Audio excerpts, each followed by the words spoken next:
For more than a decade, we have fangirled the Renault Duster, especially that little 1.5 diesel that we all loved, which was that 4x4 that like took on the premium 4x4s with ease.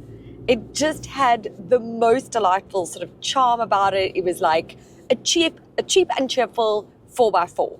Sadly, we've had to say goodbye to that diesel, which is devastating, but this is now the new 3rd gen Duster, and my gosh, does it look good. Hey? I mean, look at the styling. Well, I never talk about styling, but it is really noticeable. I mean, it is like an absolute change. So much so I know, because so many people have come up to me while I've been driving this and asking me about it. They're like, geez, guys, the sun is just blinding me, and I don't know if that's going to make things worse or make the look... Okay, guys, again, not into lighting, okay? I can't. So many people have stopped me. They're like, is this the new Duster? Oh my gosh. People are like overly excited about it. And to be fair, I mean, the previous gen was not exactly a looker. Do you know what I mean? I think it was more known for its sort of charm and personality than its looks, you know? Always got friend zoned. Speaking of friends, guys, I've got your back. Okay, so if you need car insurance, put your details onto hippo.co.za and you will get up to 12 quotes, which will save you money. Okay, I put the Renault Duster's details in and mine, and I got 698 Rand, excess of 9,500. That was the cheap quote I got. You should do the same. So this is the first Renault model in South Africa that has the new logo on it. Now, like I say, new generation Renault, okay, it's the same height as the previous gen, but it's ever so slightly longer and wider. And this specific model, because it is the 4-wheel drive model, this has a different bumper, and it also has 7 millimeters more ground clearance, which both helps with your approach angles while you are, you know, traipsing through the mountainous terrain. Now for the interior, okay? The Duster's always been like sort of hardy and durable and like very plasticky. It wasn't like the most comfortable, and it was often, I think, a thing that put a lot of people off. Like, you're going in for the creature comforts and you want to feel in something more plush and premium, even though they were paying much less for that. And then they'd be like, no, they wanted something that made them feel a bit more special.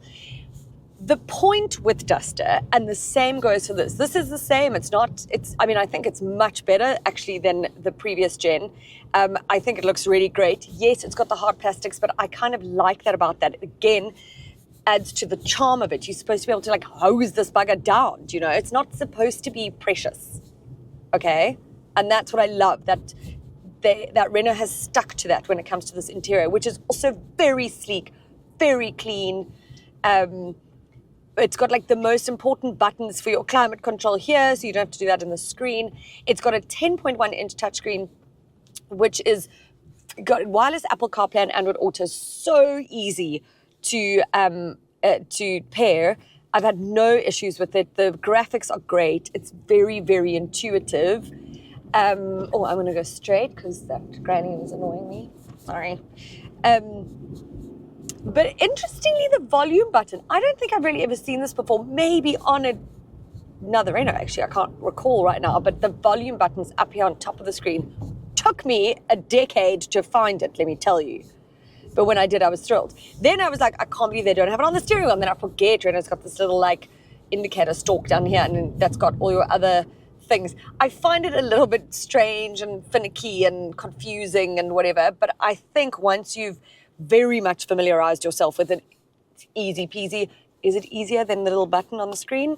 I don't think so. But fine. My little light has gone off. Guys, do you want to see what I use to illuminate my face? Probably with putty. I'm such a professional. Okay, it's also got a 7-inch digital cluster up here. You can change the like coloring of it and a little bit of, I just like it because it's actually very sleek and I want it like that. There's not a lot of info coming at me, which I quite love. It's got 4 USB-C ports in front and rear around this cabin.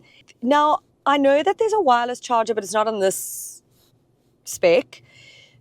But I saw it on a review you can't really fit your phone into it if you've got like any newer phone. Like I've got an S25 Ultra, you cannot put it, it won't fit into that.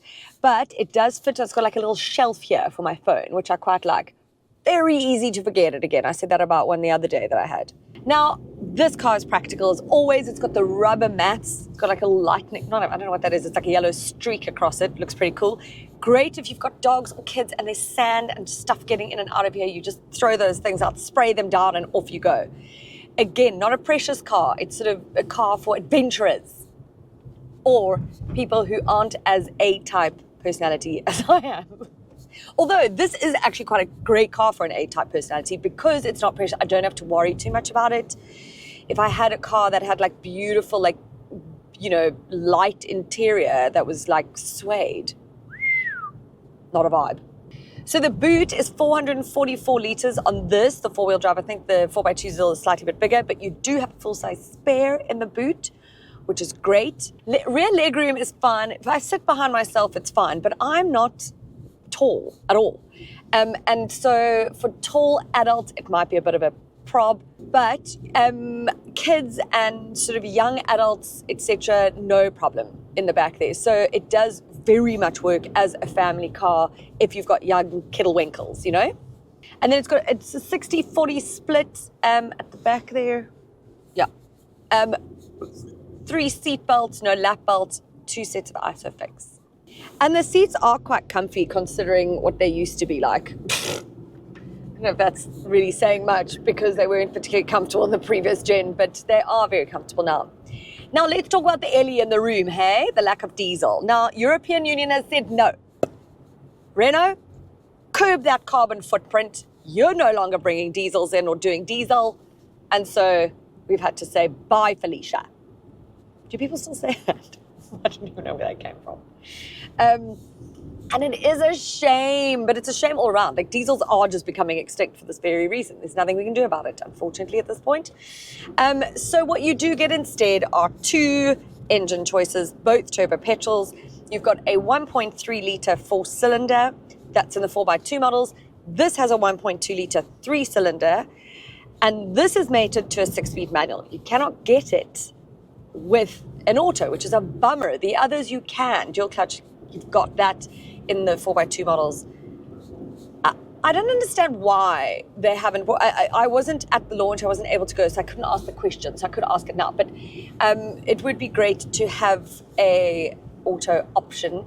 Also, this is the Zen spec, whereas the Intense spec is like the more spec'd one. So where this model is the most expensive, it doesn't actually have the most spec. The Intense model that sits in the middle of the range actually does. With that said, still very, very well spec'd car, regardless. I mean, it's got everything. I felt like it's got what I need. Do you know? You've got a little bit of cruise control and like hill hold and stuff like that. But back to the engine, this gives you 96 kilowatts of power and 230 newton meters of torque. It's also got a 48 volt battery, so it's mild hybrid. It's certainly punchy enough. The mild hybrid system helps with that fuel consumption. So it's claimed at 5.7 litres per 100 Ks. You probably need to sit closer to 7. If you drive economically, then you should be fine. Now, from a 4x4ing point of view, so I've done a little bit of sort of, rough terrain, if you will. It's not that rough.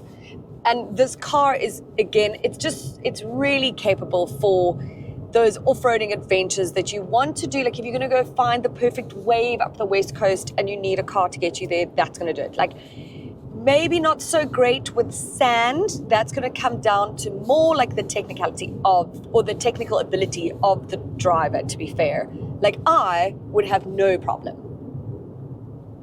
obviously. But some people might have a problem. So you can't rely, like some cars you can actually just rely on the car to do it.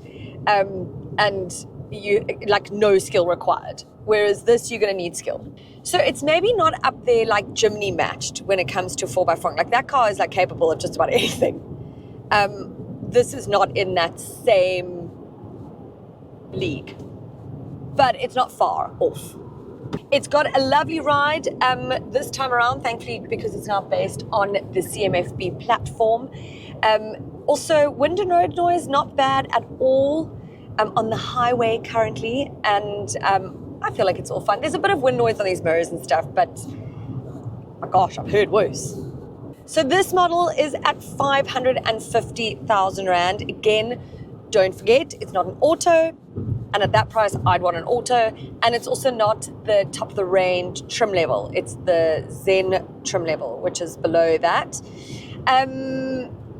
You could get then, if you wanted the 4x2 model, get that 1.3 litre engine, and that'll come in at like 520. If you want to go under 500, then you go for the Zen model, which would be the same spec as this, but the different engine, which is the 1.3.